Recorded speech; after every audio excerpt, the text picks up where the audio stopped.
First thing, pardon? I'm looking if it was on. So the first thing I want to do is reorder the afternoon agenda just a bit. We're going to let the Ministries Division report first because one of the reporters has to leave for a service at her church. So Jane, come on up and get us started.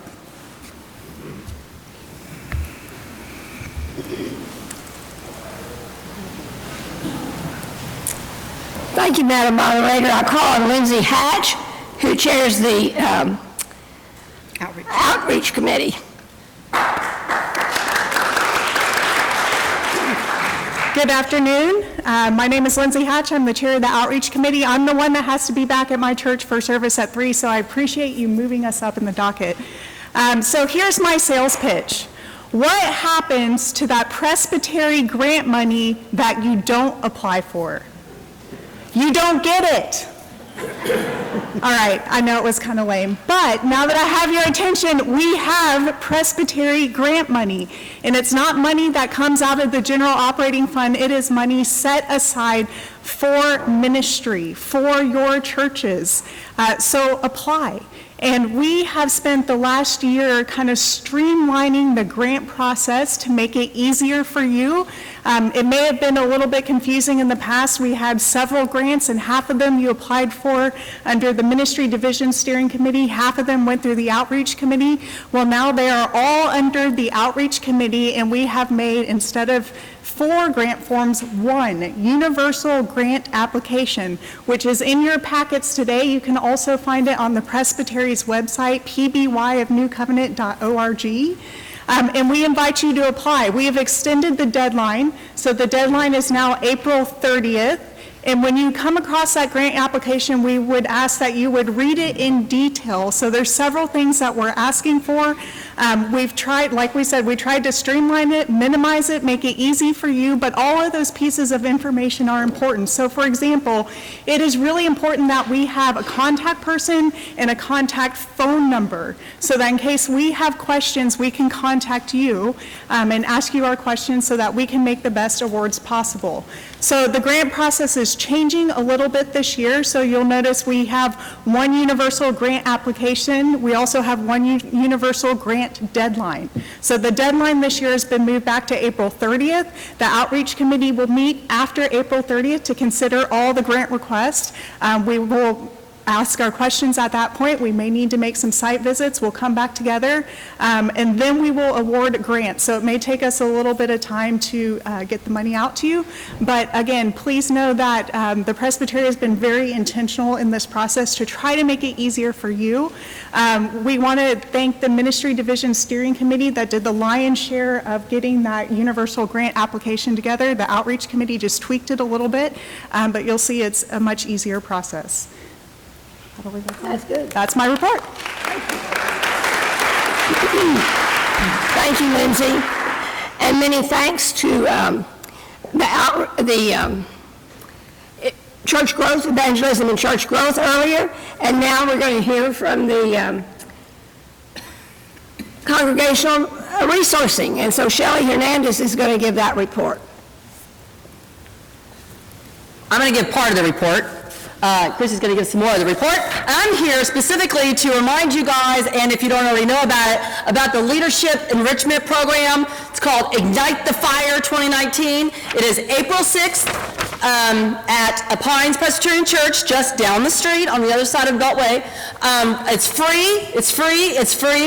It will also be videotaped. The 4 workshops that everybody will attend will be videotaped and be put on the Presbytery's website in the file. Yes, ma'am? Oh, it's also going to be Facebook Live. Woo! We are going into the 21st century, folks. Anyway, so that you can use it if you're not able to attend, you can use it, your congregation can use it. You could use one of the training events in your own congregation. But like I said, it's free. You do have to bring your own lunch though, or I've been told there are restaurants around that you can get lunch. I think there's going to be enough time for everybody to do that. Register with Carrie, or I think you can even register with the Eventbrite. There's an article about it in the Connections that was just put out. But do try and come, because it's as much as we love to be together at Presbytery meetings, it's even funner when we're learning something. So that's what I had to say. All right. Good stuff. And I'm here just to plug all of the exciting youth events that we have going on. In your packet on page 29, there are big dates for 2019-2020. There's a huge long list. First on that list is deadline for confirmation rally registration is next Friday, March 22nd. And that is so our good friend Chuck Johnson over here can have enough food prepared for us. And as you all heard from the president of Austin College this morning, we will have the Austin College Activators and their director, John Williams, coming down here to lead us in some worship and some energizers. So we're really excited about this first confirmation rally, and I hope that it takes off because we'd like to continue doing it in the future. I think it's a really good resource. Speakers are going to be Laureen Stuba. Laureen, give us a wave. Laureen will be speaking. I will be speaking. John Williams will be speaking. And David Green. Is he still here? He was here. But so those are the folks that are going to be our speakers, talking about various topics that that our youth need to know about Presbyterianism. So please sign up for that. We would love to see more participation. And then there's mission trip. This year we are going to Beaumont, and that is, I just want to make sure I'm getting my dates right. That is going to be June. I'm sorry, I've lost it. It's in June. There you go, 16th. There it is. Thank you. June 16th through the 21st. We will be at St. Andrews Beaumont. I'm continuing to do Hurricane Harvey recovery. That's very affordable. It's $50. Includes a swamp tour. We're going to do have some fun there. Then, of course, there's Triennium. Again, thank you all for your generous donations. That is $2,000 is gonna get 2 full scholarships. I mean, we can send 2 kids now from our presbytery, which is awesome, or several partial scholarships. Want to mention that at any time, if you feel called, you can make a donation to the PYCC Scholarship Fund. I'm just saying. We did scholarship of the 300 students that came to conclaves this year. We were able to provide partial or full scholarships for 30 kids that point blank told me they wouldn't have been able to come otherwise. So that is your work in action. So thank you very, very much. Do you need adults to go to training? Yeah, we always need adults to go to Triennium. I can't. You don't want me doing it by myself, do you? You don't want me with 50 kids, just me. No, adults are absolutely invited to attend for Triennium. So that application will be coming this week, and the deadline to register for that will be May 17th. The cost is going to be $1,000. There will be a delegation meeting on Saturday, May 18th, probably at the Presbytery. We haven't talked about that, but so those are the big things that are coming up, and then the dates for conclaves and youth rally are also on that dates form that is in your packet. Big list? Yeah. There was a correction on that big list. We found the Synod Youth Workshop is not at Austin College, it's at University of Tulsa. You're right. Yes. I know I'm right. Thank you. Okay. Madam Moderator, that's my report. Do you want to say anything about PYCC applications? PYCC applications are going to be due, I believe it's June 28th. They're in your packet, or your addendum, packet or addendum, one or the other. There's also hard copies at our display table. So please, if you know a youth or adult that you think would like to serve, or you feel has gifts to serve on PYCC, we would welcome them. Please grab a packet and take it on to them. We'd love to see them. So that's my report. Okay, and Jane, that concludes the report of the Ministries Division, does it not? Did ECG need to come back up? Did evangelism need to come back up for any reason? Okay. So I just want to emphasize, folks, that what you just heard, all of these reports, is a demonstration of us working together as a presbytery. None of that happened out of the sky. It all happened because willing elders and teaching elders came together in committees and in groups and made plans and worked on things and is offering all this wonderful ministry through us together. So, never miss an opportunity to plug the together. Okay, so now we are ready for the administrative division. David Jones, will you please step forward? If he may have left, but we. Who is standing in for David Jones? we- No one? Okay. Invite the finance person. Then we will invite Ada to come forward for the Finance Committee.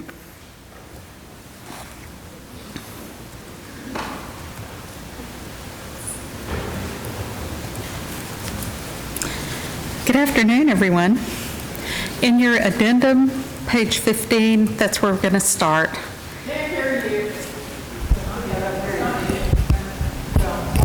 Well, how's that? Better. Okay. I hope you all had something good to eat and you're real rested so that we can talk numbers now. You're going to see on page 15 in the addendum, a page that looks like this, kind of small print, but readable. These are your financial statements for the year ended December 31st of 2018. On the left side is an income statement, and I wanted to just highlight a couple of things in this. Within the benevolence receipts, we have $165 that is part of the money that Memorial Drive Presbyterian has been paying Presbytery. That goes on until 2021, so as you see it each year, don't get accustomed to having it. It will go away in a few years. We also had $84,000 in per capita that is in benevolence receipts, but it's also sent out down below in the benevolence expense, so it looks a little large. Looking down at expense, I just wanted to highlight that general counsel was mainly the audit fee. Congregational resourcing, that is mainly PYCC expenditures. Outreach ministries is a combination of the amounts that we pay our mission partners, like seafarers, for example, and they're usually in the amount of about $4,000 each. And then Finance Committee spent over $33,000 in legal fees this year on behalf of some of our churches. I think the remainder of the categories are pretty self-explanatory and left us in a cash loss of about $71,000. We then had the big investment loss. Now, if some of you have your 401k that you checked at December 31st, or you were brave enough to manage your own money, December kind of was up and down and up and down, kind of really hit the nail on the head December 31st during the government shutdown, and our values, as you can see on the right in the balance sheet, our investments went down to $2.9 million. At the end of February, we were back up to $3.2 million, which is about where we were at the quarter ending September. So we are back kind of where we were, but the markets are the market, so I don't know what to tell you about that. Also, on the right side of the page, you will see all the investment accounts listed out separately, starting with unrestricted funds, King Endowment, Visions, and on down. These are all managed at Texas Presbyterian Foundation, which is a manager of managers.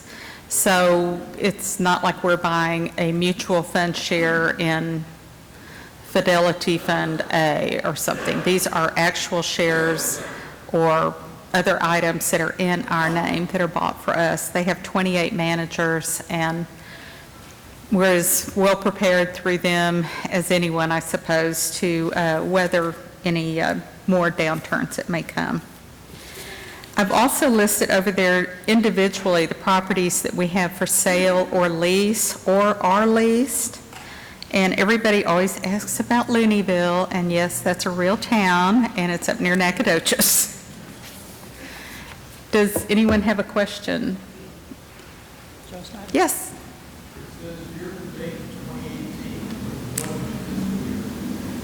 We have a calendar year of 2018. We don't have a fiscal year. January 1st, Joe, to December 31st. So if you have questions, please come to the mic. And let's turn that.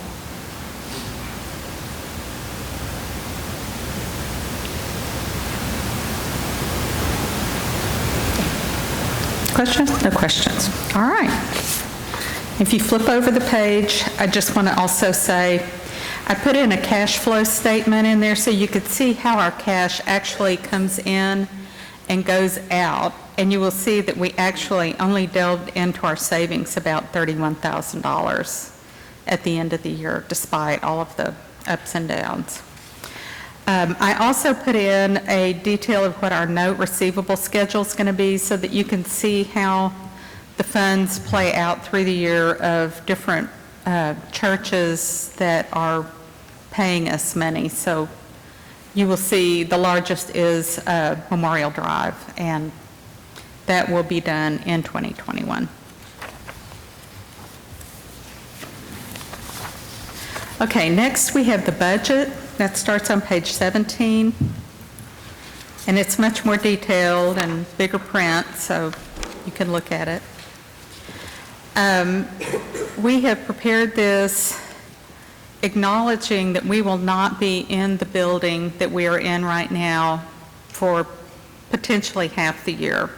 So as we get down to expenses that are building related, they have been brought down to make that adjustment.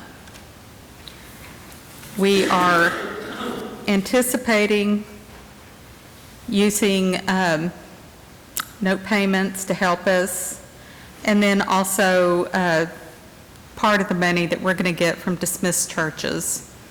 So we have presented a zero balance budget. Do you have questions? There's the short version. Yes, sorry, right up there. So you're putting the motion on the floor now to approve the I want budget? them to look at it first, if you have a question, before we move to approve it. Okay, Okay. ready. Okay, so go ahead and make your motion. I would like to move on behalf of this Finance Committee that we accept the budget that's been presented to Presbytery. Okay. So the motion has come from committee. It does not need a 2019. second. For 2019 budget, it does say 2018, I think, somewhere No, on there. but 2019. 2019 budget. Do you have, is there any discussion before we move forward? Are you ready for the vote? We're voting on approving the 2019 budget as presented. All in favor, say yes. Yes. Any opposed, no. Motion carries. You have a budget. Thank Okay, you. great. Thank you. I would also like to say, if you have questions, don't hesitate to contact me.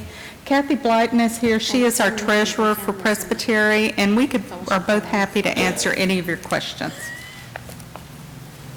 Excuse me. Okay, before we move on to the next committee of the Administrative Division, did anyone lose some money? No, I'm kidding. You're going to have to identify the amount and tell me the serial number. No. Seriously, there was a money found on the Fellowship Hall floor. So if you think it's yours, check your pockets, your wallets, et cetera, and let us know if it's yours. And if not, it'll go into the offering? If it's not, we'll put it in the offering. Yes. Okay, so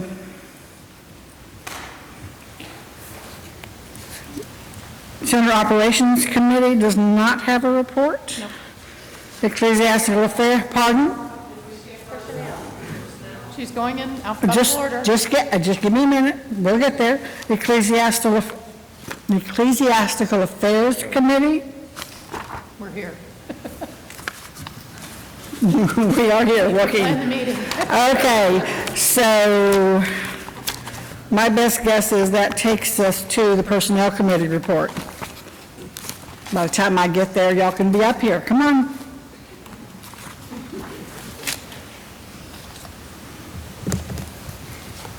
Thank you, Madam Moderator. Hello, friends. I'm Val Aldred with the Chairman of the Personnel Committee. The other two members aren't here today, but they are Karen McKibben Morris of Woodlands and Louise Rowe. She's a retired pastor who was senior pastor at Jasper for a number of years. Excuse me, I'm fighting a little bit of a cold. I'm going to kind of do my bobblehead here so I can, because it's all kind of 180 here, so if I forget you guys, I've been over there, I know how it is. So, we have two motions on the floor here today, the first of which, and both these come out of the Presbytery meeting in November. And the first motion is to adjust our Lynn Hargrove's salary, as many of you know, and maybe the first-time commissioners don't know, back in November, we elected Lynn as our stated clerk and general presbyter. Before that, her position was just that of a stated clerk. I don't want to say just that. Val, We need to perhaps we should ask Lynn to step out while we're doing that. If somebody will come and do minutes. Put earplugs. After objection, I'll take minutes on the, just let Lynn excuse herself while we're debating this motion, Okay. Doing minutes, Jim? unless you want to do it. Not really. I mean, I did last time only because no one else volunteered, but yeah, if you could do that. So absent objection, I'll take minutes until Lynn comes back in, so.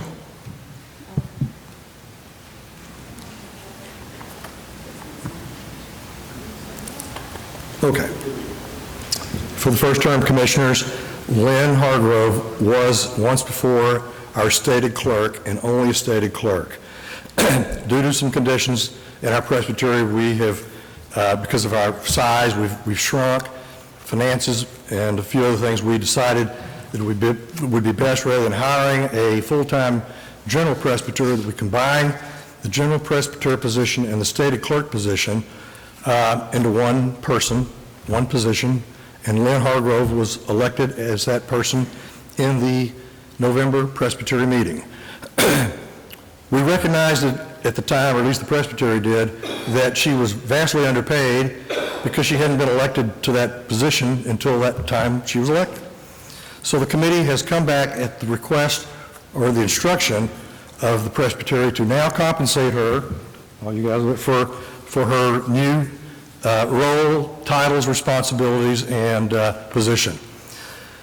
The committee went through a process of conferring with the interim general presbyter search committee, as well as looking at some data points and benchmarking salaries.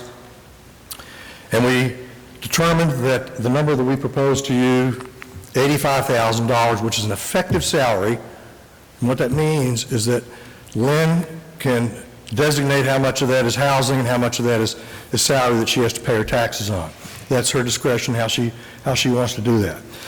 But the effective salary will be $85,000 effective January 1st of this year, because she's been, for all practical purposes, the general presbyter, stated clerk since January 1st. So we recognize that we need to compensate her for those 3 months and not just let that go unanswered just because we're now getting around to doing the business at hand here in March. So with that background, I might add that when we deliberated on this number, we felt that it was fair, reasonable, and importantly, when a member of the Finance Committee asked Lynn what she thought about that number the other day, the word that came out of her mouth was this: ecstatic. So this is a working number that is fair, reasonable, and Lynn is thrilled. So I make the motion to approve this $85,000 effective January 1st. And the terms of call as printed in your addendum there. Okay, so you have a motion before you to approve a salary for our general presbyter plus stated clerk for administrative process in the amount of $85,000 effective salary plus board of pension dues, other reimbursables, 2 weeks of study leave, and 4 weeks of vacation. Is there any discussion? Yes, sir. Call for a division of the House by secret ballot on the vote, please. Madam Moderator, that would have to be a motion, would require a second and a vote to determine whether a secret ballot is taken. Okay, Manita.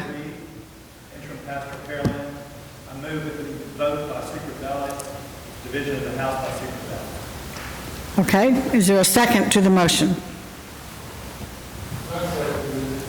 Okay, we have a second. Is there discussion of the motion at hand, which is to have a division of the House and a vote by secret ballot, which means a written ballot, right? Is that debatable? So the motion as stated said division of the House and secret ballot, and those terms are not exactly consistent with one another. Division of the House simply means you stand up for yes or you stand up for no, or in the British Parliament you go into one lobby for yes and the other lobby for no. Secret ballot is we pass out pieces of paper and you mark yay or nay. So the question would be, which of those did you mean? Secret ballot. So the motion, and does the second hold in that case? So the motion, the intent was that the voting on this question be done by secret ballot. Okay, so I'm going to ask my tellers to please, we don't have paper ready? So, Okay, well, but you just need to be ready, is my point. So, yes, we have... Oh, okay. So any discussion about the motion to vote by secret ballot on this? Are you ready for the question? The motion is to have the vote on this motion from personnel to be held by secret ballot. All in favor, say yes. All opposed, no. No. The no has it, the motion fails. So, tellers, you can relax. Now we will entertain discussion on the motion from personnel. Yes, ma'am. Megan Hansen, Woodlands, please. We have a person at the standing mic. Yellow. All right, Megan Hansen, Woodlands Community Presbyterian Church. I'm fancy now. Okay, I just had a question for personnel. You can join me at the podium, Val. Yes. How did you come to this salary? Did you do comparisons, and how does it compare to the comparable position in other presbyteries? Okay, so we relied heavily on the interim General Presbytery Search Committee, who had done a lot of the heavy lifting, and we didn't feel like we needed to reinvent the wheel on everything they'd done.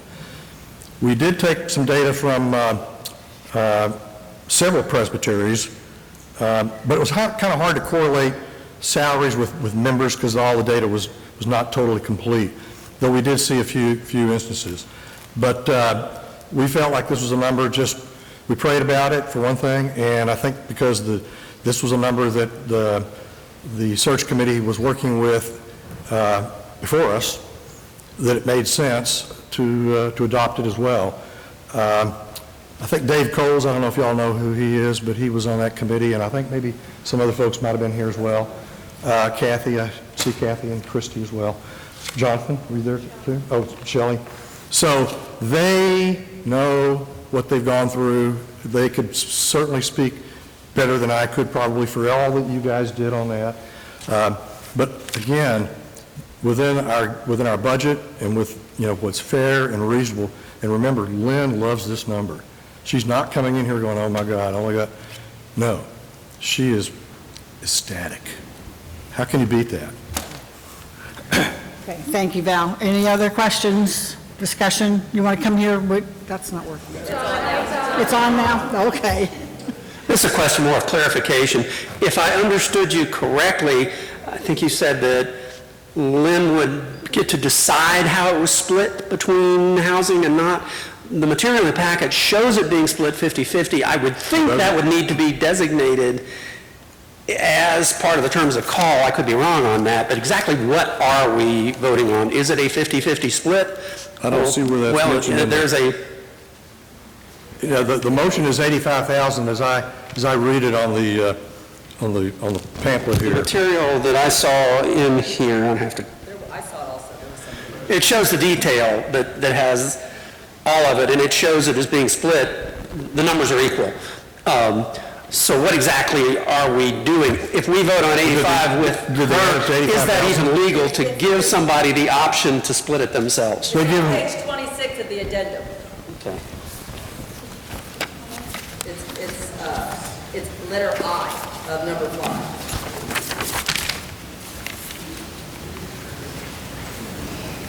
5. Do we need to send someone out to ask Lynn? Well, that came out of COM. Madam, Okay. I don't see that on, I don't see page 26 here. so I just want to understand what it is that we're voting on. Tell you what, the simplest path forward at this point, does finance have a, oh, think that's just put two numbers down to get it for presentation purposes. So does finance have a perspective?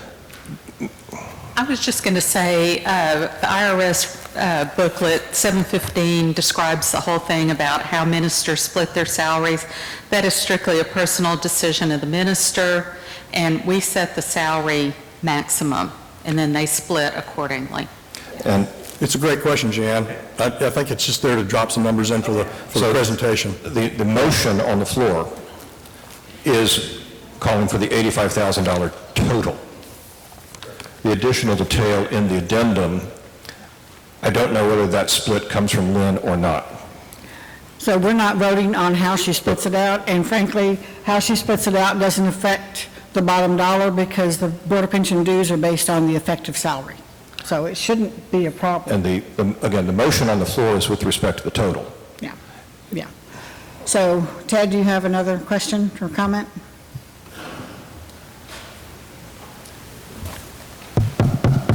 I'm Ted Foote, First Presbyterian Church of Bryan, teaching elder. I'm not so sure about where we are on this. It seems to me that, but I can be wrong. God knows people have a long list of the times I've been wrong before, but I think that we might be better served, and I'm willing to make a motion that to substitute for this, that the Presbytery vote to allow the administration committee to act for the Presbytery to set the figures. We could do that at Lynn's discretion, but I do not think the IRS is happy without us. If they were to come back for some reason, they want it in the record and they want it divided. I'm almost certain. So if I may make a procedural suggestion. Please. We can proceed in two steps. First, we approve the total per the motion currently on the floor.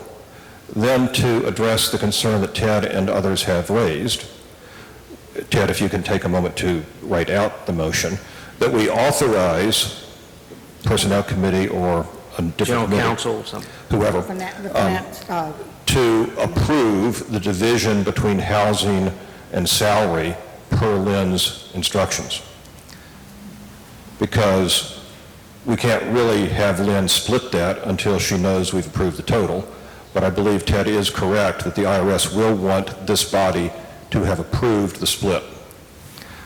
Okay. What she chooses is up to her, but it does, in other organizations, I have been required to vote upon such a thing. But I suggest we approach that in two steps. And if Ted, if you could write out that motion for the second step, that would be useful. Could I ask, which body should the Presbytery vest the authority in? I would have suggested General Counsel. Thank you. Okay, so we've kind of worked our way through that, and we know how we're going to proceed, so we still have a motion on the floor. Is there any more discussion concerning the original motion to approve the $85,000 effective salary and other pieces we described for the General Presbyter plus Steady Clerk for Administrative Process position? That's, just give people a second to make a choice. Okay, you're ready to vote then? All in favor of the motion as presented by personnel, say yes. Yes. Any opposed? No. Motion carries. Now, Ted is busily writing out our second motion, which will need a second.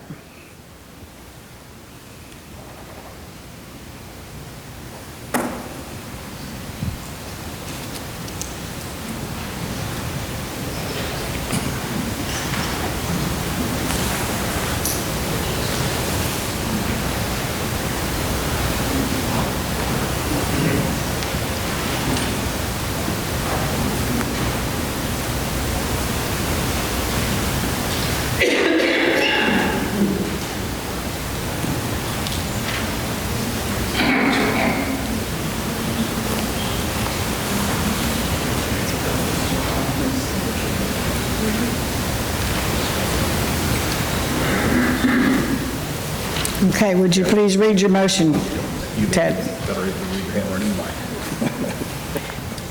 That the Presbyterian New Covenant authorize General Counsel to formalize the Reverend Lynn Hargrove's effective salary for 2019 total into categories for the formal terms of call documents. Okay, so we have a motion on the floor. It needs a second. Now, is there any discussion of the motion? Can we hear it again, please? That the Presbytery of New Covenant authorizes General Counsel to formalize the Reverend Lynn Hargrove's effective salary for 2019 total into categories for the formal terms of call documents. And the categories in question are ordinarily labeled salary and housing. Any questions, discussion of this motion? Are you ready to vote? Yes. All in favor of the motion as read, please say yes. Yes. Any opposed, no. Motion carries. Someone please let Lynn know that she can come back into the room and continue taking minutes. No. She has to take that last Presbytery meeting. Yeah. Yeah. Sure they were voting it down.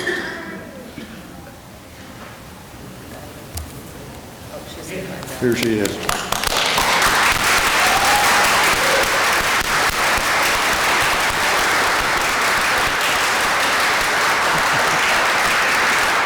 Okay, Val, you're back up. Okay. Wait till Lynn can return to the typewriter?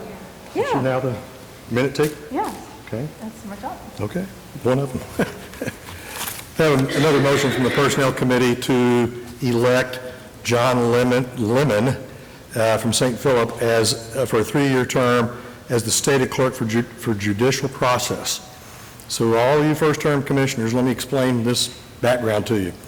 When we elected Lynn as in our joint position as stated clerk and the general presbyter, the presbytery recognized in the November meeting that there was a conflict of interest that would occur whenever there was an issue of conduct or anything that was of a inappropriate nature by any minister within the presbytery. Typically, the way that works is that when a claim or anything comes forward, it's handled by the stated clerk, and that person is responsible for the process by which this thing is adjudicated, trial, whatnot. But also, but in addition or separately, the general presbyter, that when they wear that hat, that person comes alongside this person in more of a counseling position for comfort and guidance and spiritual care. Well, you can't do both when you have such an instance, and so we recognized that we needed an individual that could serve in that capacity whenever these issues come around. They don't come around very often. I think you said maybe 4 times since Lynn's been here, so it doesn't happen that we needed to create a full-time position. We needed to create a fireman at the firehouse ready on call whenever the fire, shows up, hoping that they never have to get called for the fire, but when it happens, they're ready to storm out of the fire station and handle business. The individual that we've selected for this position is a person who is I think you've got his bio, I don't have it here in front of me, but he has been the stated clerk for St. Philip for a number of years. He comes highly recommended. It's a 3-year term, and the compensation's not much, and that's because you don't really do a whole lot of work. Hopefully you don't do a whole lot of work. But it's $100 a month as a retainer just to be on call, and odds are that if you ever had something come up, you would have already earned your money to that point in time where, anyway, it's a nominal amount. It's expenses for travel expense and training, things like that wouldn't exceed anywhere up to about $1,200 in a calendar year. So we're pleased, excited, thrilled to have John be our stated clerk of judicial process. He's not here today. I think he's coming back from the Astros training camp. But his bio and picture, I think, are on page 26, if I recall. 22. Beg pardon? 22. A lot of folks from St. Philip here. As it turns out, coincidentally, maybe not so much, but as the presbytery moves to St. Philip, well, John will be there too as the stated clerk, so he can always pop in on Lynn or whoever it is that he needs to talk to whenever an issue comes up. So praise be to God for that selection. So that's the motion on the floor, Madam Moderator. Okay. So you have a motion before you to elect John Lemon to a 3-year term ending March 31, 2022, as stated clerk for judicial process. Terms of compensation are $100 a month. Expenses to be reimbursed up to the limit of $1,200 per year. Is there any discussion or question about this motion? Are you ready to vote? All in favor of the motion as described, say yes. Yes. Any opposed, no. Motion carries. That's it. Thank you very much, Val.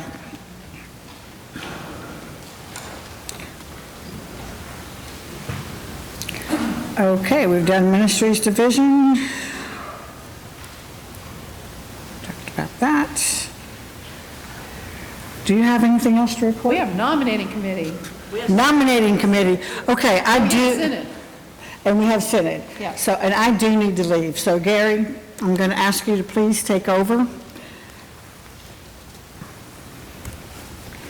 And I apologize for having to duck out on you, but memorial services trump everything. So I have to go. Blessings. Drive safe.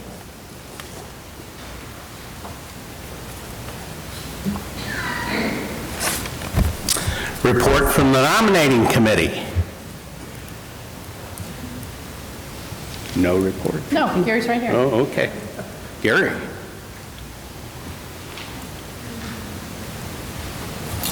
And Rachel's on the flight. Okay. I was not prepared. Normally I'm the last committee report, so it's sort of like today would be the bookends where Helen went and started and talked a little bit about the nominating committee and provide her or even Lynn names of people that you might consider would be a benefit to the Presbytery by being able to serve on the nominating committee. I'll just take this opportunity to reinstate that. Last time I reported that nominating committee was under quite a bit of load. We had a lot of open positions. That committee worked very hard. We're in pretty good shape now. We still have open positions, and we're still looking for people. But we made pretty good progress, so I don't have as wrinkled brow as I did the last time. And it's a very good committee. It works very hard. We do have one motion. You'll find it on page 32. However, there's one name missing. On your slide, you actually have that name up there, the Reverend Rachel Young, as Vice Moderator of the COM Professional Life Subcommittee for 2019. So I move that those names on 32 plus Reverend Rachel Young be elected to serve with the committees of the Presbytery. Thank you, Gary. You have a motion on the floor. Are there any nominations from the floor? And recall that you would have needed to spoken with that person and had their agreement to nominate someone. Do we have any nominations from the floor? Seeing none, are we ready to vote on the nominees to the offices put forth by the nominating committee? All in favor of that slate of nominees, say aye. Aye. Opposed, say no. The motion carries. Thank you, Gary. Shelley, a report from the Senate? Thanks. I'm wearing a different hat now, so I'm going to be a little calmer. I'm Shelley Hernandez, ruling elder, Heritage, but I'm also coming to you as a commissioner for the Synod of the Sun.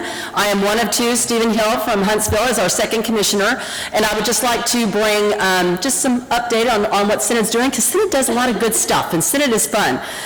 We are New Covenant is one of 19 presbyteries that are throughout our Synod. Our Synod makes up Arkansas, Louisiana, Oklahoma, and Texas. We like to say we do a lot. I'll give you a second. Anyway, those of us who work with the Synod, work within the Synod, we like to brag a lot about the Synod. So some highlights. One of the things that we have started doing is moving our Synod assemblies around our Synod to different presbyteries. It used to be it was always in Dallas. Always in Dallas, always in Dallas. Now, let's see, last year our fall assembly was in Norman, Oklahoma, which was great. It was, football was an away game, so we didn't have any trouble with being right there at the university. This spring, we're going to be, in a couple weeks, we're going to be at Ferncliff Camp in Arkansas. Very excited about that. And there are discussions and plannings going on right now for our November, our fall assembly, to be in McAllen down on the border and do some border ministry education, something along those lines. But so listen to that, because that's going to be way open for, you do not have to be a commissioner to come, and so we'll be spreading a lot of word about that. So listen out for that. Let's see. Solar Under the Sun. If any of you have ever participated in the Solar Under the Sun's mission, if you've done any work, you've had the education, they provide education and the how-to of doing solar for third world countries. You can tell I don't know a whole lot about it, but it's a great thing. And they're celebrating 10 years this year, so we're really excited about that. That's one of our big focus celebrations this year. Synod Youth Workshop registration is going to open soon. I've not ever attended, my kids didn't attend the Synod one, but I understand it is phenomenal, just like our ones we have at our presbytery up to triennium. And it's at the University of Tulsa, so be listening for your youth, a way to help your youth out, be listening for that information for them. We have a Hispanic Ministries Mission Network that is really starting to grow. They're meeting in March, the end of this month, also at Austin Seminary. They're a recognized network of the Synod of the Sun to promote and develop strong community among Hispanic, Latino churches and people. So that is a growing network as well. To remind you that the Synod has a lot of funds. We have funds that are available for grants and scholarships for Presbyterian organizations within the Synod boundaries, partnering congregations in mission. If you have a couple of congregations that want to have this great mission idea and you're ready to partner, go to Synod's website and apply for some money, because I promise you there's some money there for you. Presbytery's multicultural endeavors are big. Individuals who meet criteria for financial assistance to go to any kind of educational program.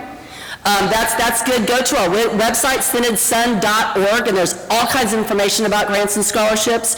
And I know that like Austin College is, I don't know if he's here anymore, is one of our covenant partners, and he mentioned all the great things they do within the Synod.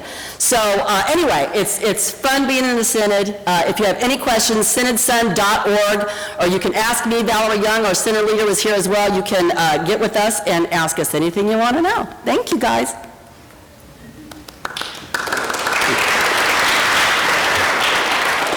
Thank you, Shelley. One more item on the docket, the report of the stated clerk. Luckily, the business was taken care of Oh, okay. in the I omnibus missed that motion. Well, that's because that's where those motions came from. Additionally, within my report in the addendum is a report from the Administrative Commission that is working with Formosan. They have been at work for 2 years, and they deserve a round of thanks.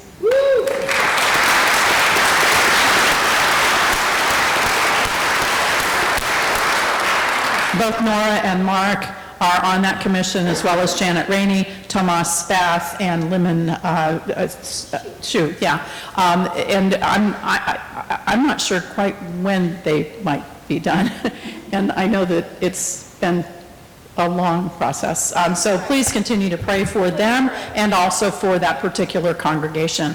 It's been a difficult situation, to say the least. There's also information about Hurricane Harvey recovery and update within my report, because that's where we put it. And other than that, I think I'm done. Okay. Do we have any other items that should be noted by the body. Are you ready to adjourn? We'll close with prayer, but let's vote on adjourning. All in favor of adjourning, say aye. Aye. Opposed? No. Boudreaux, he wants to stay. Hey, are you buying? No, only if he's buying for everybody. Okay, let us pray. Gracious, loving, and glorious God, thanks for a day of fellowship and worship and celebration. We thank you for our youth and their leadership and their love for you. We ask you for your blessing and continued guidance concerning the business we've addressed today. We give thanks for the leadership of all the people from St. Thomas who hosted the meeting today. We ask your blessing, guidance in the congregational revitalization taking place in this presbytery. Finally, Lord, we pray for traveling mercies as each of us depart this place. These things we pray in the name of the blessed Son, Jesus, and God's children said, Amen. Thank you all for being here today.